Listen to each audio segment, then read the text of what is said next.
तो खमेनी की मौत के बाद क्या ईरान में सत्ता परिवर्तन होगा? 1979 से जो इरानियन रेवोल्यूशन हुआ, इस्लामिक रेवोल्यूशन हुआ, क्या अब उसका अंत हो जाएगा? क्या अमेरिका और इजराइल मिल करके ये कर देंगे? इस पर बात करने के लिए हमारे साथ हैं अवार्ड विनिंग इन्वेस्टिगेटिव जर्नलिस्ट और ऑथर डॉक्टर वाइल अवाद। आपका बहुत बहुत स्वागत बात करने के लिए।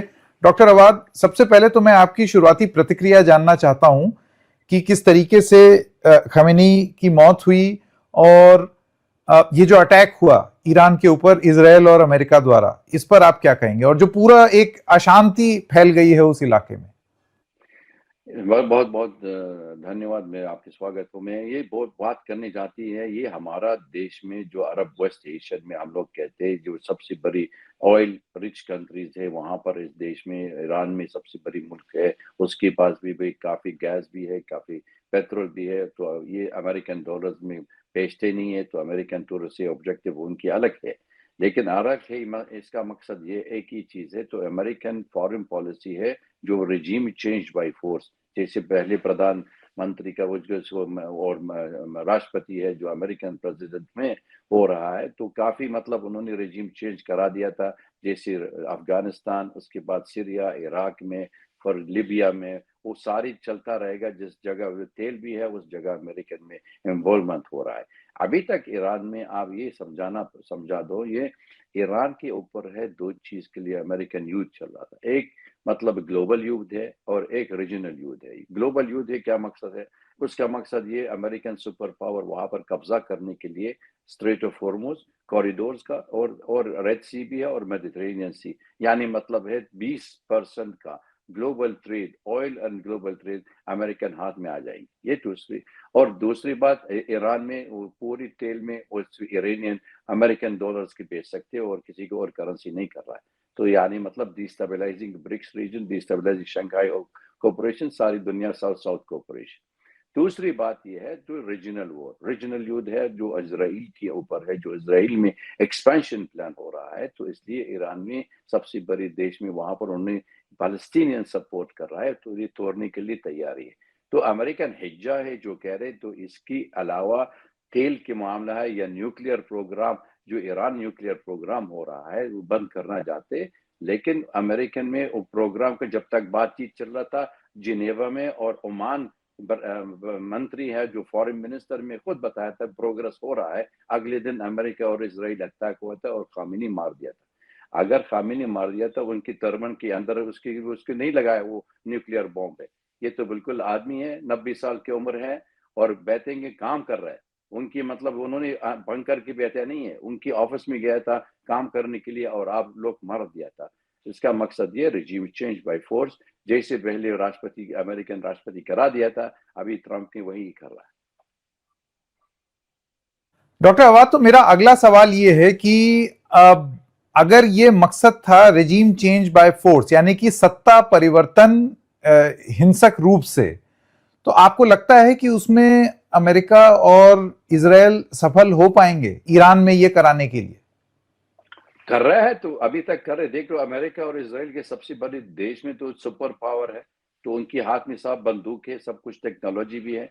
लेकिन अभी जब तक the will of the people to fight back, तो इसलिए तो उन्होंने बिल्कुल ईरानियन में बिल्कुल आदमन थे, डिटर्मिन, हम लोग इतना जल्दी नहीं गिर जाते।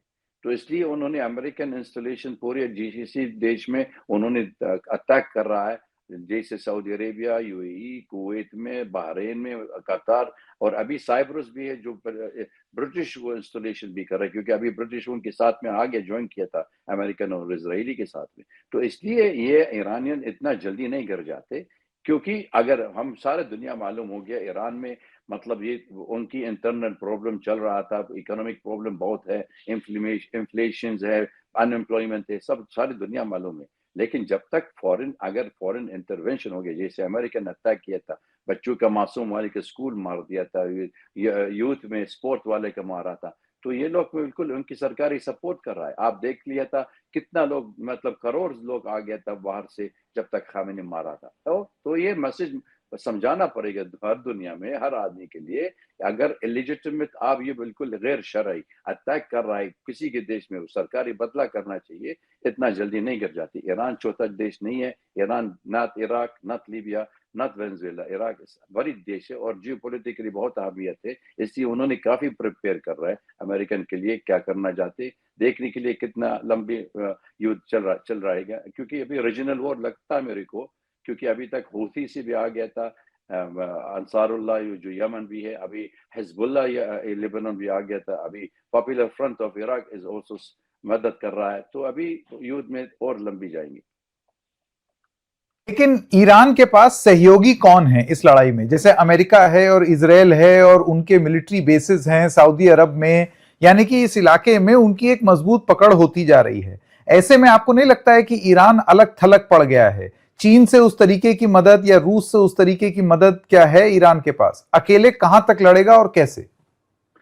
उनकी बात से मतलब काफी मतलब शक्ति है तो बन गया था इनसाइड, ये तो छोटी बात नहीं, देख लो कितना सैंक्शन करा दिया, 47 इयर्स है तो उनके लिए फिर भी इतना शक्ति इतना बन गया था, उनका मिलिट्री स्ट्रांग है, अभी ड्रोन भी है उनके पास है, अभी तक बैलिस्टिक मिसाइल भी है, टेक्नोलॉजी भी है, सब कुछ है, ईरान के लिए मैन्युफैक्चर कर रहा है। लेकिन सही है, बिल्कुल आप सही कह रहे हैं कि उनके पास कोई है नहीं, उनके लिए खरीद लिया था, बंदूक है, अम्यूनिशन में, weapons from Russia, from China, ये तो सब खरीद लिया था। लेकिन लंबी का मामला है, अमेरिका और इसराइल के सुप्रीम हैंड तो है, लेकिन देख लो इतना लोग में मतलब वो तो खुद कह रहे हैं हम लोग अगर गिर जाते, लेकिन गिरना गिरना ऐसा नहीं बिल्कुल मतलब सरेंडर हो जाएगी, they will never surrender, they will fight till the last man। Doctor आवाज, आपका एक बयान है जो आप कोट करते हैं, ईरान का ये कहना कि जंग शुरू भले ही इजराइल और अमेरिका ने की हो, खत्म ईरान करेगा। आपको लगता है कि ये मुमकिन है? मुमकिन है। देख लो आज तक अगर ईरान में अमेरिकन वो मिलिट्री वॉरशिप में अटैक हो रहा है और कम से कम 5,000 अमेरिकन मरीज में उसके ऊपर है, अगर कल का ये ताबूत अमेरिका में जा रहे हैं तो आप ये समझ लो अमेरिकन प्रेसिडेंट गिर जाते, इम्पीचमेंट हो जाएगी, क्योंकि अभी तक अमेरिकन कांग्रेस में रिपब्लिकन या डेमोक्रेट है, अभी तक खुद कह रहे दिस इज इलीगल वॉर, क्योंकि अमेरिका कोई डेंजरस नहीं, कोई अटैक नहीं हुआ, there was no dangers on America, लेकिन he is subjecting America not to attack by Iran, ये तो हो रहा है। तो इसलिए अगर ये युद्ध बढ़ जाते और Iran able to penetrate on the American marines and life, ये तो बिल्कुल मतलब it will take different angle, different, it will be more wider war और ज्यादा खतरनाक है। अमेरिका डेफिनेटली अब राष्ट्रपति will take different steps to stop this war by, जैसे उन्होंने किया था पिछले साल है, जब तक 12 दिन उन्होंने ईरान अटैक किया था, इजरायली प्रधानमंत्री खुद अमेरिकन के साथ में रूसी में गया था, चीनी भी गया था, कह रहे ये रुक जाओ। आज तक अभी तक ये समझ लो अमेरिकन और इजराइल नहीं मांग रहे रुकना चाहिए, क्योंकि सोच रहा था ईरान गिर जाते, लेकिन मेरे ख्याल से इतना जल्दी नहीं गिरेगा और अमेरिकन सफर हो रहा है, अगर ये तो अटैक हो जाएगी then it will be a longer way, long whole war. इसी से जुड़ा हुआ मेरा सवाल, अगर ये लंबी लड़ाई हो गई, जिसके आसार दिखाई दे रहे हैं कि ईरान फोल्ड अप नहीं करेगा, वेनेजुएला नहीं बनेगा और वो लोग भी अपना अटैक जारी रखेंगे, ऐसे में दुनिया के बाकी देश पर क्या फर्क पड़ेगा? ट्रेड पर क्या फर्क पड़ेगा? आप जानते हैं कि वो जो होर्मुज है वो तेल के लिए, ट्रेड के लिए, सबके लिए एक बहुत जरूरी रूट है। हिंदुस्तान प्रभावित होगा। मैं आपसे जानना चाहता हूं आपकी राय। बिल्कुल, आप बिल्कुल, ये बहुत अहमियत सवाल आप पूछ रहा था अभी तक, कि क्योंकि यहाँ पर अगर स्ट्रेट हॉर्मुज अमेरिकन में कब्जा हो गया था, आप समझ लो ईरान, अगर ईरान गिरा और ये स्ट्रेट ऑफ हॉर्मुज अमेरिकन हाथ में, ये तो काफी माइनिंग भी है, मतलब 2-3 साल आप ये समझ लो माइनिंग में सफाई करने के लिए टाइम लगी, तो इसका मकसद ये है 60% ऑफ द वर्ल्ड ट्रेड बंद हो जाएगी।